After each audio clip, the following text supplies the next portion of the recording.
नमस्कार। आज के इस खास ऐतिहासिक विश्लेषण में आप सभी का बहुत बहुत स्वागत है।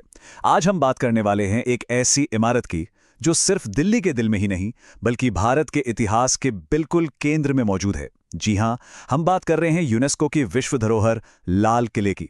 एक ऐसा भव्य किला जिसने साम्राज्यों को बनते और बिगड़ते दोनों देखा है। तो चलिए बिना किसी देरी के 350 सालों के इस शानदार सफर की शुरुआत करते हैं। अब इस स्लाइड की सबसे दिलचस्प बात यह है कि क्या लाल किला हमेशा से ही पूरी तरह लाल था? आप शायद कहेंगे हाँ, नाम ही लाल किला है, लेकिन सच कहूं तो जवाब है नहीं। हैरत की बात है ना। शुरुआत में इस किले के कुछ हिस्से वास्तव में सफेद रंग के थे। वो तो बाद में जब उन सफेद पत्थरों में खराबी आने लगी तब जाकर वहां वो मशहूर लाल बलुआ पत्थर यानी रेड सैंडस्टोन लगाया गया और उसी ने इसे वो प्रतिष्ठित लाल रंग और नाम दिया जो आज पूरी दुनिया जानती है। तो आज के हमारे इस सफर के 5 मुख्य पड़ाव होंगे। पहला, लाल किले का जन्म।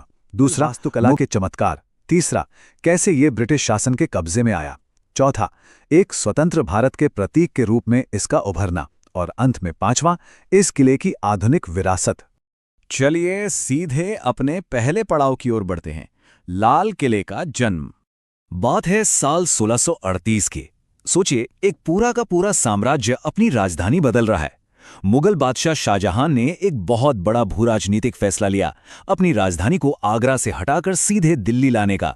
इसी बड़े फैसले की वजह से एक बिल्कुल नए शहर की नींव रखी गई जिसे नाम दिया गया शाहजहानाबाद। और इसी नई राजधानी के मुख्य केंद्र के रूप में निर्माण शुरू हुआ हमारे आज के विषय लाल किले का। अब जरा इस नंबर 10 पर गौर कीजिए। 1638 में इसका निर्माण शुरू तो हुआ, लेकिन इसे पूरा होने में पूरे 10 साल लग गए।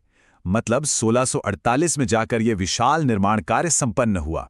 उस जमाने की तकनीक के हिसाब से सोचें तो इतने बड़े पैमाने पर एक किले को खड़ा करना अपने आप में किसी बड़ी उपलब्धि से कम नहीं था। अब आगे बढ़ते हैं हमारे दूसरे हिस्से पर, मुगल वास्तुकला के चमत्कार।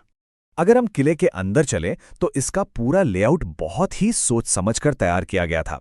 शुरुआत होती है मुख्य लाहौरी गेट और दूसरे प्रमुख दिल्ली गेट से। अंदर जाने पर आपको दीवाने आम मिलेगा जो आम जनता की फरियाद सुनने के लिए था। वहीं दूसरी तरफ था दीवाने खास जो बिल्कुल एक्सक्लूसिव था, सिर्फ खास और शाही मेहमानों के लिए। इसके अलावा रंग महल था जो शाही महिलाओं का विशेष महल हुआ करता था। और हाँ, बाद में बादशाह औरंगजेब द्वारा बनवाई गई छोटी सी पर बेहद खूबसूरत मोती मस्जिद भी इस पूरे परिसर की भव्यता को बढ़ाती है। और ये स्लाइड हमें साफ तौर पर दिखाती है कि लाल किला किसी एक अकेली वास्तुकला का नहीं बल्कि कई शैलियों का एक बेहतरीन मिश्रण है। इसमें पारसी शैली के जटिल और बारीक डिजाइन, तुर्की शैली के मजबूत ढांचागत प्रभाव और भारतीय शैली की मूल शिल्पकारी का एक अद्भुत संगम देखने को मिलता है। यही मिश्रण इसे मुगल वास्तुकला का एक बेजोड़ मास्टरपीस बनाता है।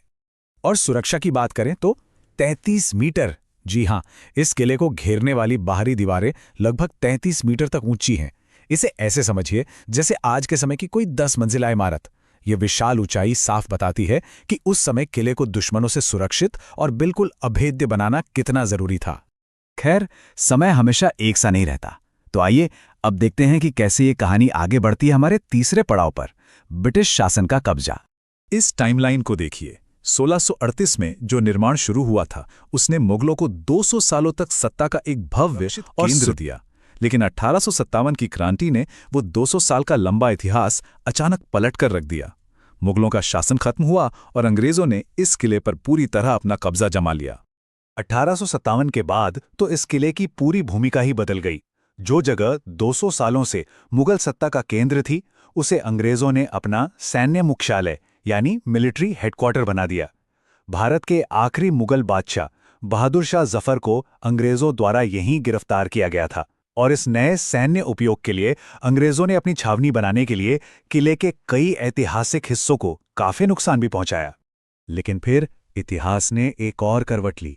हम आते हैं भाग 4 पर, स्वतंत्र भारत का प्रतीक। 15 अगस्त 1947 ये वो तारीख है जो भारतीय इतिहास के पन्नों में सुनहरे अक्षरों में दर्ज है।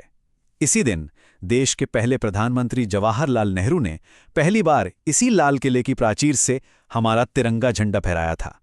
एक ही पल में वो जगह जो कभी एक कब्जे वाला मिलिट्री बेस थी, वो एक आजाद, आधुनिक भारत के सबसे शक्तिशाली प्रतीक में बदल गई। और यही बात हमें लाती है हमारे आज के आखिरी पड़ाव पर, किले की आधुनिक विरासत। आज लाल किला केवल इतिहास की किताबों में दर्ज कोई पुरानी इमारत नहीं है। ये एक जीता जागता स्मारक है, हमारे एक राष्ट्रीय प्रतीक। हर साल स्वतंत्रता दिवस पर देश के प्रधानमंत्री यहीं से राष्ट्र को संबोधित करते हैं। लाखों पर्यटक हर साल इस गौरवशाली इतिहास को महसूस करने यहां आते हैं। और जो लोग उस दौर को सच में जीना चाहते हैं, उनके लिए यहां होने वाला लाइट एंड साउंड शो अतीत की घटनाओं को बिल्कुल शानदार तरीके से फिर से जीवंत कर देता है। तो अंत में सबसे अहम सवाल यह है, हम लाल किले को किस रूप में ज्यादा याद करते हैं?